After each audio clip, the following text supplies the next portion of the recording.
받아 주실 줄 믿습니다. 그리고 저희들이 온 마음을 다해서 하나님을 섬기고 우리들에게 주신 삶을 믿음으로 살려고 하는 우리들의 모든 인생도 하나님께서 받아 주실 줄 믿습니다.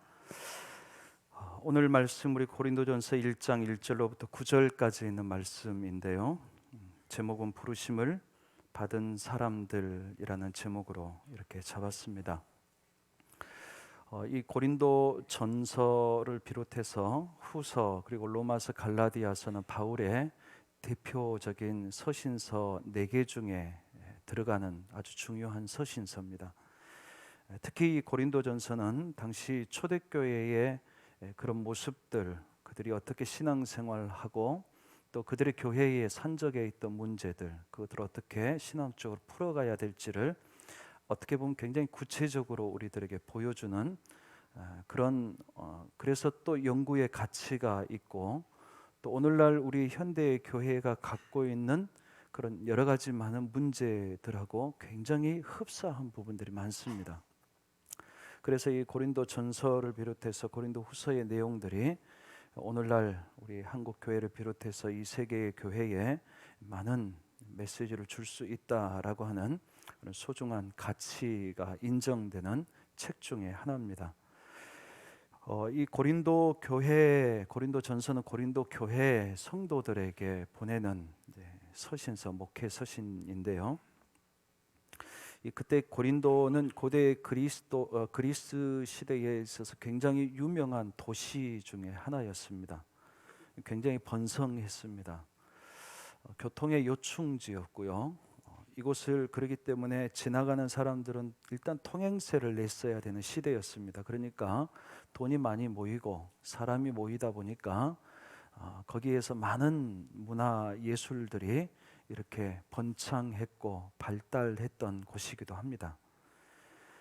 굉장히 부유했고요. 그렇지만 또 한편으로는 아프로디테라고 하는 신전이 있었고 거기에 소위 한 1000명 정도가 이렇게 신전의 여인으로 좀 성적으로 이렇게 타락할 수 있을 만한 그런 신전 창기로 그렇게 있었던 그런 곳이기도 합니다. 그래서 성적으로 굉장히 문란했던 그런 곳이기도 합니다.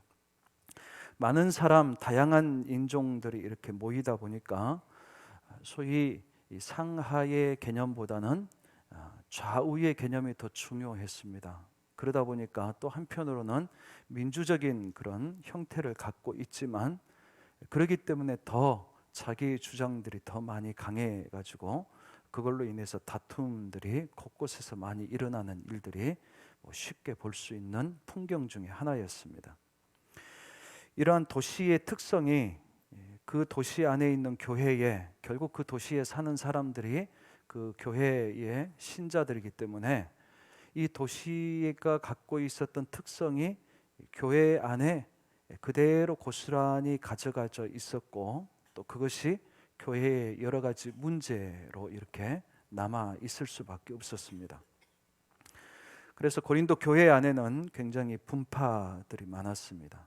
어느 한 사람을 중심으로 해서 누구파 이런 식으로 그런 부분들뿐만 아니라 교회에 다니는 성도들임에도 불구하고 그들이 행했던 범법들이 사회에서 행했던 범법들이 고스란히 그대로 가지고 들어와 있었어요.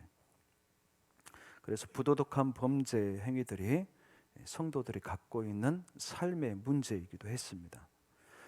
고린도 교회는 사람들이 다양할 뿐만 아니라 굉장히 어떻게 보면 치열한 삶을 살기 때문에 욕심도 자기 삶에 대한 욕심도 많았던 사람들이 그래서 그런지 그들에게 있어서 나타나는 은사도 굉장히 다양하고 활발하고 여느 교회에 비해서 많은 편이었습니다.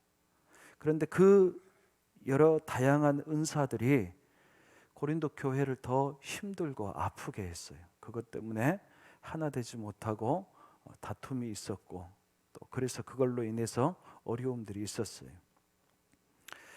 크게 놓고 보면 그들은 부라고 하는 물질, 돈, 그 부분이 굉장히 강했습니다. 아주 중요한 가치의 기준으로 자리 잡고 있었습니다. 끊임없이 그들 안에는 분쟁이 있었고요. 교회 안에서도 마찬가지였어요. 그리고 방탕함이라고 하는 이 삶의 생활에 대한 도덕적인 해이함이라든지 그런 것들이 만연돼 있었던 그런 시대, 그런 교회의 모습. 그렇기 때문에 오늘날 우리 현대 교회를 고린도 교회와 매우 흡사하게 많이 닮았다라고 하는 진단들을 하시는 분들이 적지 않습니다. 이 고린도 교회를 향해서 이제 바울이 이제 편지를 보내는 거예요. 그 문제를 어떻게 우리가 신앙적으로 해소하고 더 나은 교회의 모습으로 갈 것인지, 개개인의 성도의 삶은 또 개개인의 처한 문제들이 따로 있겠지만 결국은 그 고비를 한번 넘어야 믿음이 성장하고 그리스도인다운 그리스도인으로 살아갈 수 있기 때문에 바울이 그냥 그런 교회로 그냥 내버려 두고 지나갈 수가 없었어요.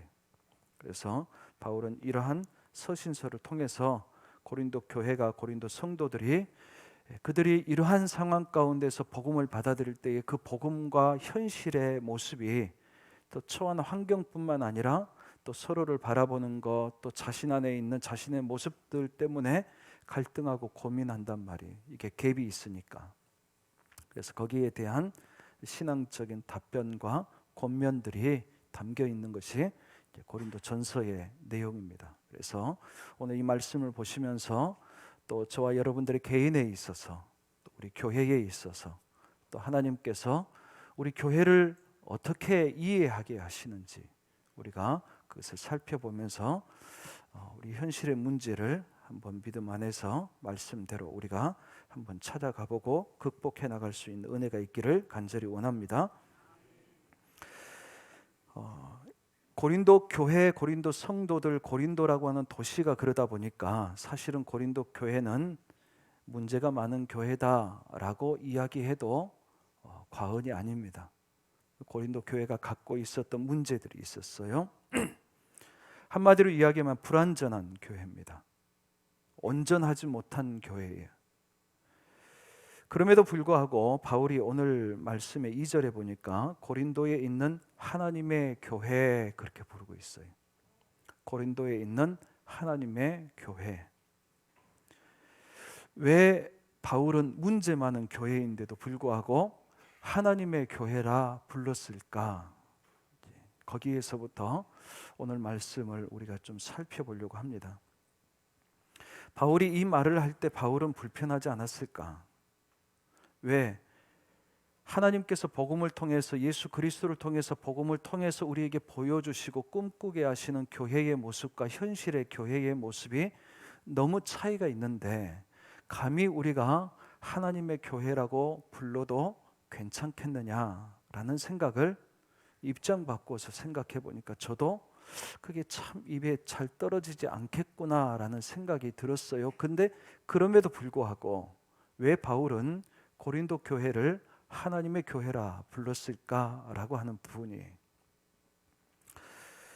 하나님의 교회라고 했을 때 바울이 생각했던 아주 중요한 하나의 기준이 있었습니다. 그것은 뭐냐면 오늘 1절, 2절의 말씀에 뭐라고 이렇게 불렀냐면 자신을 소개할 때도 하나님의 뜻을 따라 그리스도 예수의 사도로 부르심을 받은 바울과 형제 소스데네는 바울의 편지를 이렇게 보내는 바울과 또 보내는 사람에 대한 이야기예요. 그러니까 사도로 부르심을 받았다 그렇게 이야기하고 있어요. 그리고 고린도에 있는 하나님의 교회라고 부르는 그 성도들에게 대해서도 이렇게 이야기합니다. 고린도에 있는 하나님의 교회 곧 그리스도 예수 안에서 거룩하여지고 성도라 부르심을 받은 자들, 성도라 부르심을 받은 자들. 지금 바울이 이야기하는, 바울이 왜 하나님의 교회라고 이야기했는지 그 이유를 바울은 이렇게 이야기했습니다. 우리는 그리스도로부터 부름을 받은 사람들입니다. 그러니까 우리가 교회라고 할 수 있는 것은 우리가 금방 생각할 때는 그래요. 우리가 교회다운 모습으로 살아갔느냐라고 하는 생각 때문에 때로는 하나님의 교회라 이야기할 수 있을까? 아니면 그렇게 차마 우리의 입을 열어서 우리 스스로 그렇게 말할 수 없을까 고민하는 기준은 뭐냐면, 지금 고린도 교회가 교회다운 것이냐라고 하는 문제, 그것을 우리가 보기 때문에 그래요. 우리가 얼마만큼 도덕성이 있고 온전하느냐에 따라서 우리가 하나님의 교회라고 부를 수 있을까? 그런데 그것보다도 더 근본적으로 중요한 이유가 있다는 것을 바울이 이야기하고 있어요. 그것은 뭐냐면 주님이 우리를 부르셨다라는 거예요. 예수님의 제자들은 예수님이 부르셨는데 그들의 모습은, 예수님과 함께 했던 모습은 사실 제자라고 이야기하기는 좀 나쁘끄러운 모습들이었어요. 다른 곳을 바라다 보고 있고 다른 욕심을 가지고 있었고 자기들끼리 다투고 있었고, 그러면서도 주님께서 그들에게 부탁하셨던 주님처럼 그런 능력이 나타나지도 않았어요. 그러면 사실은 제자답지 못한 거예요. 그런데 그럼에도 불구하고 성경은 예수님이 부르시는 그때부터 그들을 제자라고 부릅니다. 저와 여러분들이 하나님의 교회가 될 수 있는 것은 저와 여러분들이 무엇을 해왔던 전력 때문에 우리를 그리스도인으로, 성도로, 하나님의 교회로 부르기에 합당하다 그렇게 이야기할 수 있는 것이 아니라, 그 이전에 이미 우리를 부르셨던 하나님의 부르심이 저와 여러분들이 교회가 될 수 있는 가장 중요한 근거라고 하는 사실입니다. 그래서 교회를 표현하는 단어 중에 하나가 에클레시아라고 하는 단어가 있어요. 그런데 이 에클레시아라고 하는 단어는 부름을 받은 자들이라고 하는 뜻의 단어입니다. 교회는 하나님으로부터, 그리스도로부터 부름을 받은 사람들이에요. 그러니 우리가 교회로서 가장 먼저 생각해야 될 것은, 바울도 그래서 오늘 특별히 더 의도적으로 그렇게 표현한 것 같아요. 저는 그리스도께서 저를 사도로 부르셨습니다. 여러분들은 하나님께서 여러분들을 성도로 부르셨습니다.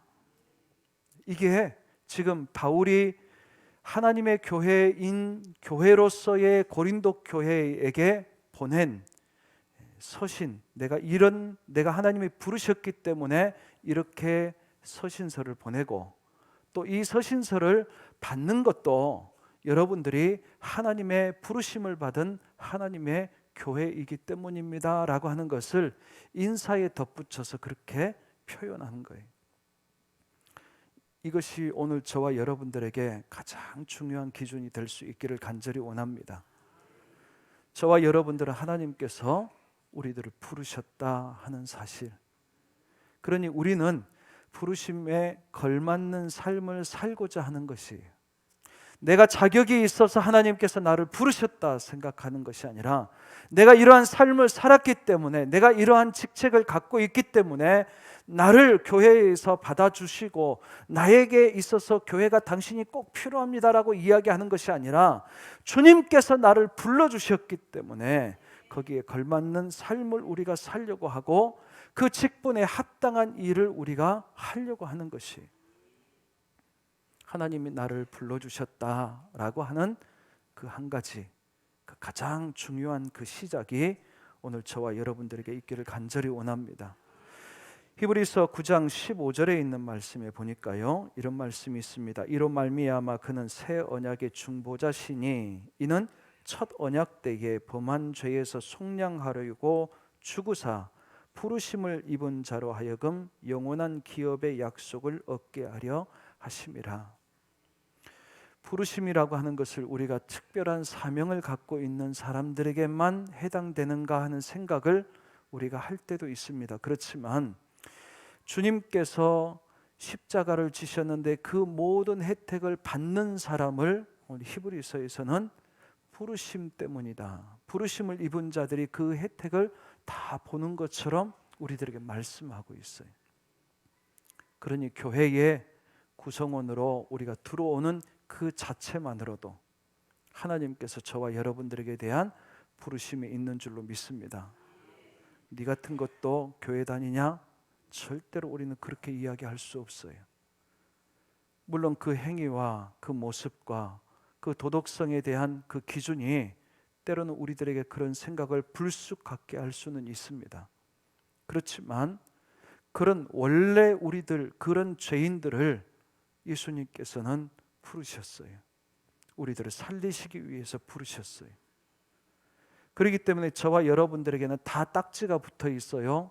예수님께서 언제 불러내온 내 사랑하는 아들, 내 사랑하는 형제라고 하는 딱지가 다 붙어 있어요.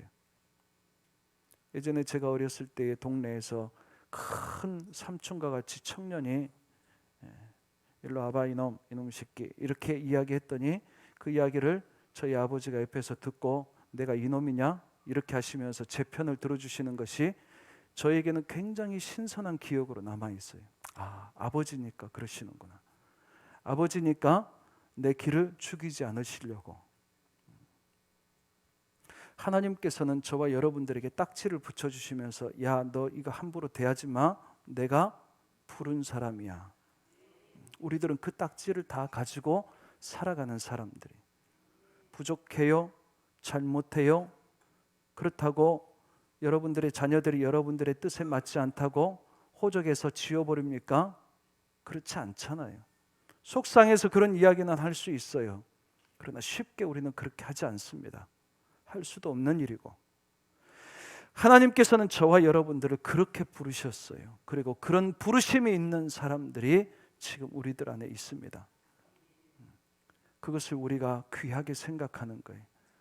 물론 더 나은 모습으로 서가는 것도 당연히 있어야 됩니다. 그래야 돼요.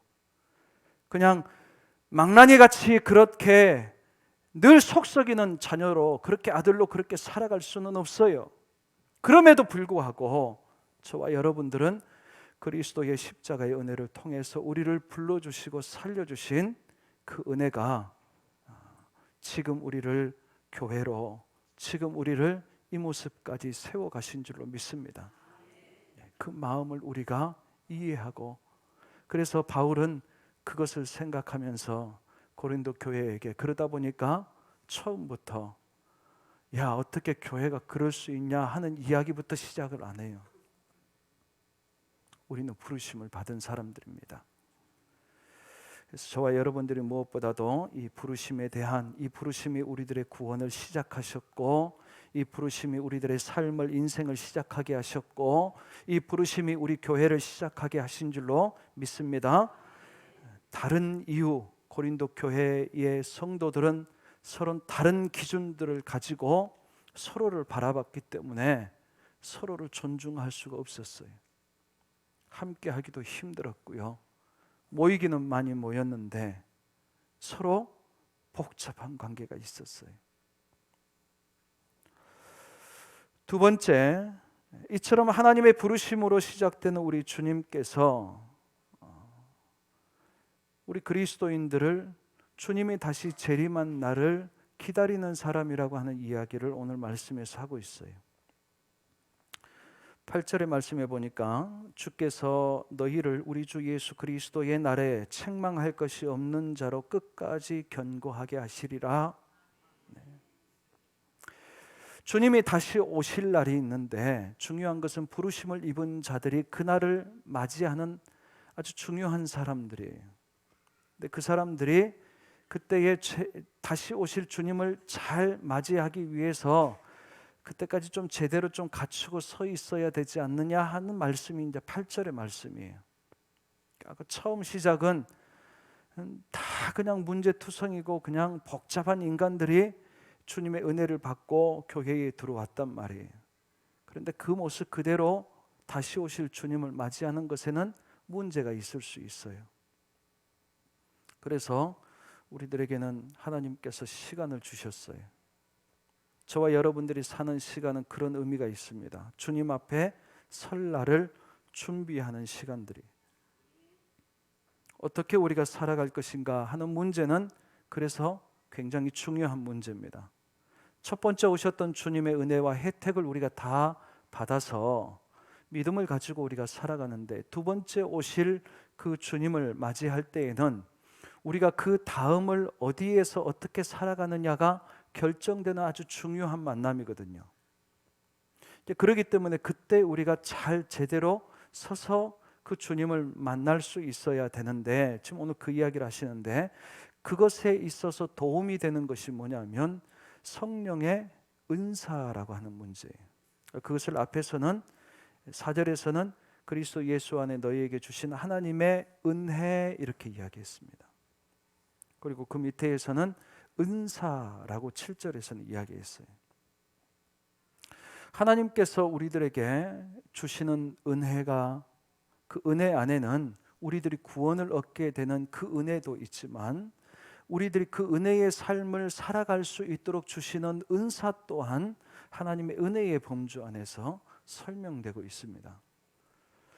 이 은사라고 했을 때 이것은요, 우리가 그리스도인 되는 문제가 아니라 그리스도인답게 사는 문제와 연관이 되어 있습니다. 그래서 우리가 예를 들면 마태복음 25장에 보면요, 10처녀의 비유가 있어요. 그들이 신랑을 기다립니다. 신랑을 기다리는데 등불을 들고 기다려요. 불을 밝히고. 예수님께서 마태복음 5장에서 사람들이 이제 어떻게 살 것인가 라고 하는 문제에 대해서 너희는 세상의 소금이고 너희는 세상의 빛이라 그렇게 이야기하시고, 빛의 그런 비유를 하시면서 우리들의 선한 행실에 대한 이야기를 하세요. 다시 말하면 우리들이 그리스도인으로서의 살아가는 문제예요. 그 살아가는, 어떻게 살아가느냐라고 하는 것이 마치 열처녀에서는 등불을 들고 있는 것과 같은 거예요. 근데 이 등불을 들고 있는 이때에 이 불을 밝힐 수 있게 하는 것이 결국 기름인데, 그렇잖아요. 그래서 기름을 넉넉하게 준비된 사람들은 그 불을 계속 밝히고 있고, 그렇지 못한 사람은 불을 계속 밝히지 못하고 꺼져 있는 상태에서 맞이하게 되는, 그러면 신랑을 맞이하지 않는 것이 되거든요. 그 기름이라고 하는 것은 성령을 의미하거든요. 성령을 통해서 불을 밝히는, 하나님의 은사를 통해서 그 은사를 가지고 주님이 오시는 날까지 우리가 살아가는 문제예요. 하나님의 은혜를 가지고 살아가는 문제인데, 그 문제가 예수님을 기다리는 데 있어서 아주 중요한 문제라는 것을 지금 이야기하고 있는 겁니다. 고린도 교회는 은사를 받았어요. 많은 은사의 활동들이 있었습니다. 그러면 되지 않았느냐. 그런데 그 은사를 가지고 무슨 일을 하느냐는 또 다른 차원의 문제입니다. 예를 들면 저와 여러분들에게 하나님께서 100만 원씩을 다 줬어요. 받는 것은 똑같잖아요. 그렇죠? 그런데 그 100만 원을 가지고 어떻게 쓰느냐는 제각기 다 다릅니다. 주실 땐 나름대로 기대하면서 주시는 게 있어요. 야, 한번 잘 사용해봐 하고. 그런데 그것을 가지고 어떻게 사용하느냐는 사람들이 다 제각기 다르지만 결국 그것을 가지고 보시고 칭찬하시는 분은 또한 주님이시라는 거예요. 저와 여러분들이 하나님께서 우리에게 살게 하시면 반드시 우리에게 주시는 은혜가 있습니다. 그 은혜를 가지고 너 뭐 하다가 왔니? 물으실 거란 말이에요. 다 이렇게 불을 밝히고 저는 이렇게 불을 밝히면서 살았습니다 라고 하는, 나름대로 하나님께서 기뻐하실 만한 그런 삶을 주님 앞에 내어놓아야 될 필요가 있는 거예요. 그것이 우리가 예수님, 다시 오실 예수님을 기다리는 방법입니다. 이때에 저와 여러분들이 그 앞에 다 서 있을 수 있기를 주님의 이름으로 간절히 축복합니다. 그때에 어디로 갔는지, 어디에 숨었는지, 어디에다 정신 팔고 사는지 막 찾아야 되면 복잡해지는 거예요. 저와 여러분들이 그런 마음을 가지고, 그래서 오늘 말씀 안에는 그런 은사가, 그래서 은사가 풍성한 것은 야, 나도 감사하다. 너희들한테 그렇게 은사가 있는 것은 나도 감사하다. 그런데 7절의 말씀에 보니까 너희가 그 모든 은사의 부족함이 없이 우리 주 예수 그리스도의 나타나심을 기다려야 될 텐데, 주님을 기다릴 수 있는 그런 은사를 활용하고 살아야 될 텐데 그 부분에 있어서 바울이 걱정이 되는 거예요. 그러면서 8절에서는 우리가 이 은사를 가지고 살 때에 하나님 앞에 주님 오셨을 때 우리 그때 혼나지 말고 잘했다 칭찬받자. 그게 지금 서두에 인사하듯 좀 가볍게 그러면서도 굉장히 중요한 이야기를 지금 바울이 하고 있는 겁니다. 저와 여러분들이 하나님께서 내게 주시는, 우리에게 살게 하시기 위해서 주시는 모든 하나님의 은혜, 은사가 하나님이 기뻐하실 만큼 잘 사용되고 있는지 우리들이 우리 자신들을 돌아보고 또 그렇게 귀하게 마지막까지 쓰임받는 그런 저와 여러분들의 삶이 될 수 있기를 주님의 이름으로 간절히 축복합니다. 마지막에는요, 9절의 말씀에 무엇을 이야기하시냐면 우리 주와 더불어서 교제하게 하시는 하나님은 참 미쁘시도다라는 이야기로 인사의 말을 가름합니다.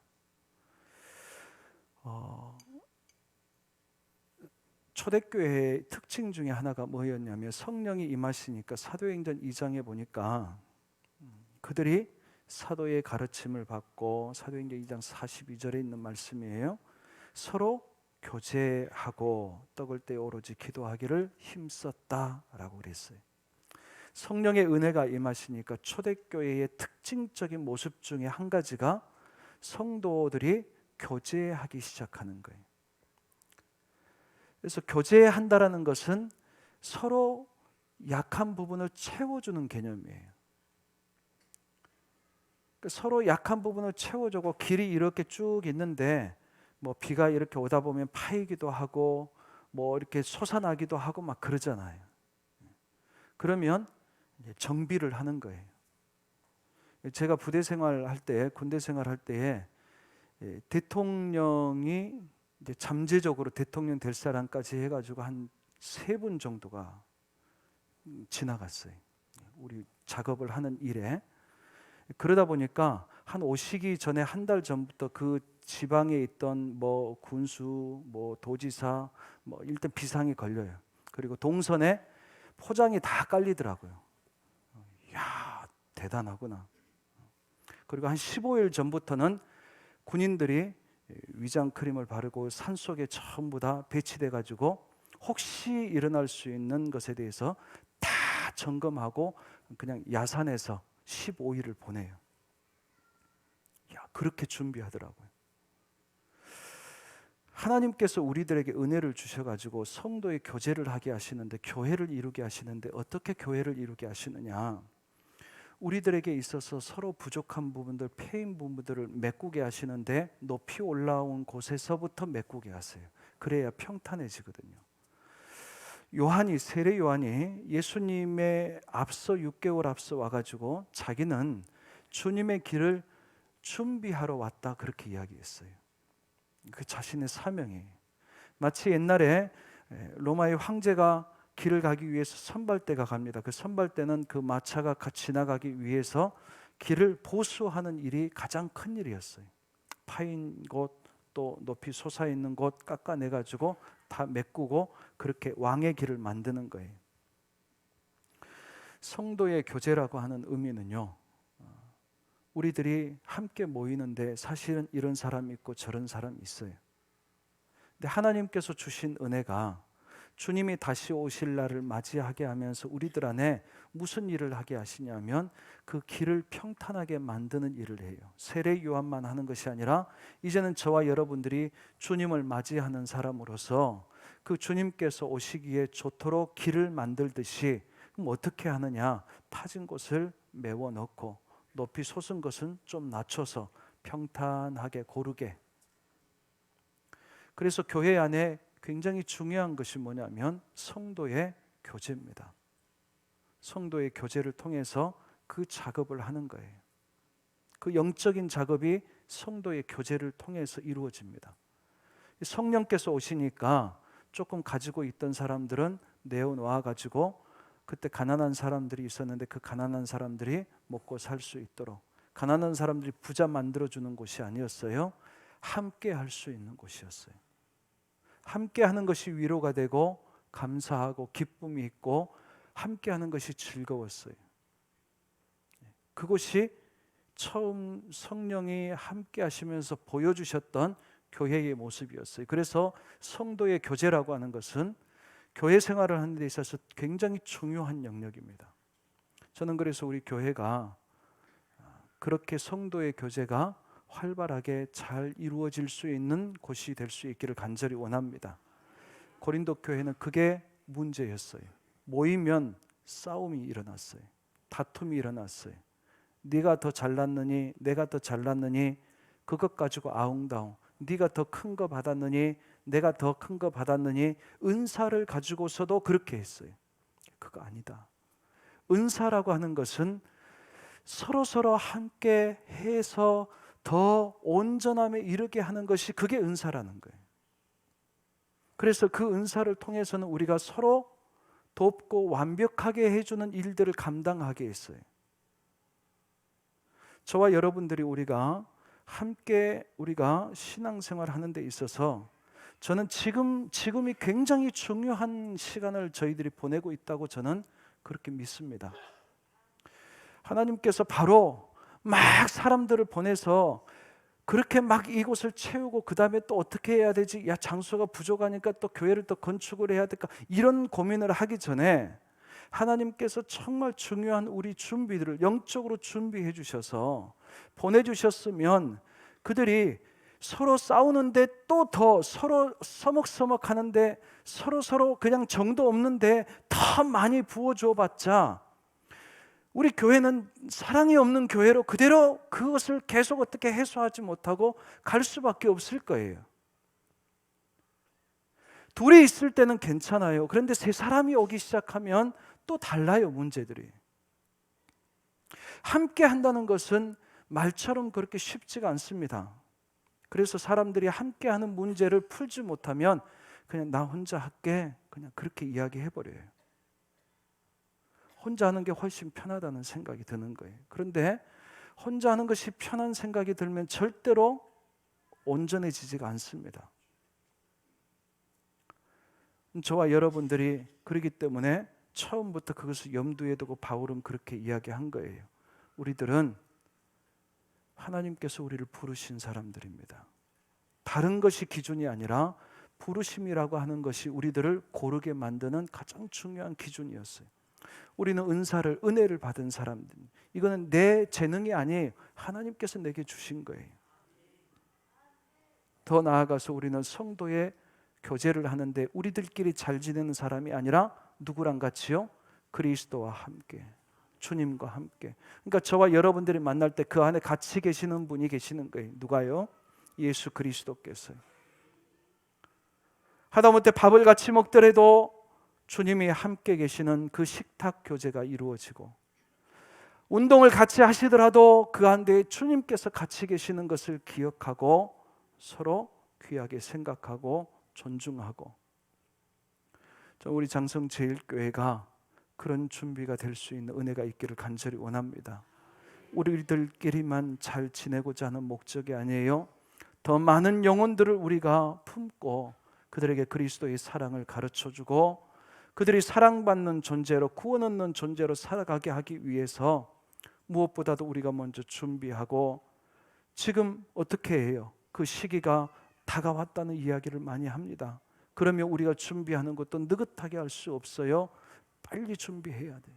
그래서 우리 장성제일교회가 이 마지막 날에 하나님께서 이 세상을 구원하시는 사람들이 북적북적 많이 살아가는 것 같아도 사람들은 외롭다고 이야기해요.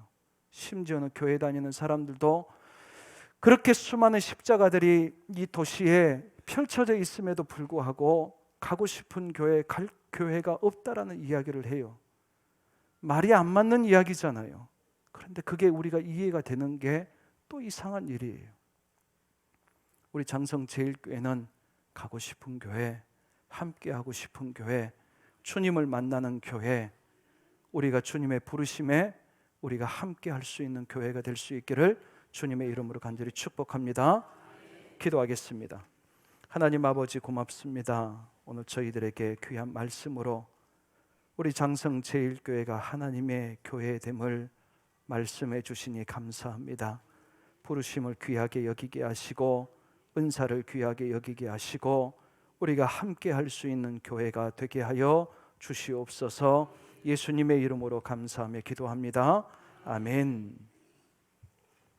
찬송 210장 찬송하겠습니다.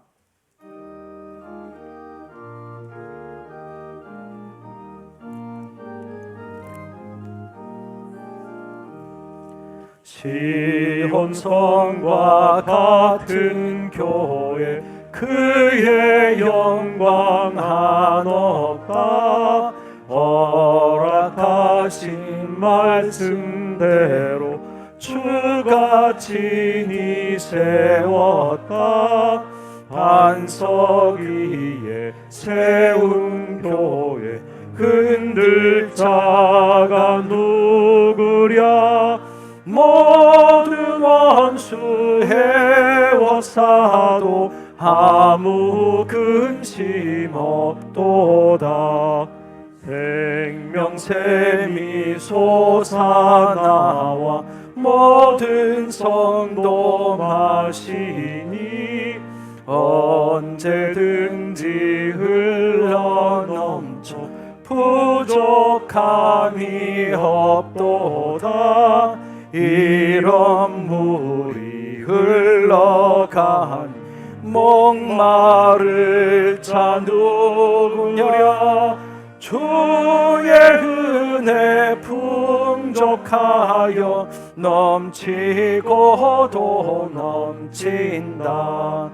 주의 은혜 내가 받아 시온 백성 되는데 세상 사람 비방해도 주를 찬송하리라.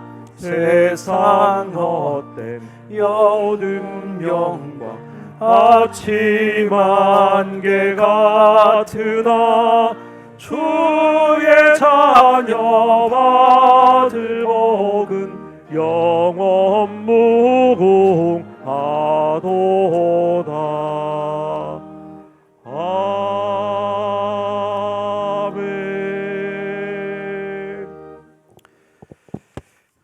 우리 가슴에 두 손을 얹고 우리가 기도하겠습니다. 하나님 아버지, 우리 자신들과 우리들의 모습을 돌아보면 너무나도 부끄럽습니다. 우리 장성제일교회를 자랑하고 싶어도 가끔은 이 부끄러운 생각 때문에 아버지 하나님, 우리가 주저할 때도 있는 것을, 그러한 성도들이 있는 것을 주님께서는 잘 아실 거라 생각합니다. 그럼에도 불구하고 저희들을 불러주셔서 저희들을 부르셨기 때문에 우리들을 하나님의 교회라 불러주셔서 고맙습니다. 아버지 하나님, 부끄럽지만 저희들이 주신 은혜를 따라서 조금씩 하나님의 교회답게, 그리스도인답게 우리가 살아갈 수 있기를 소망합니다. 그냥 이대로 주님을 맞이할 수는 없습니다.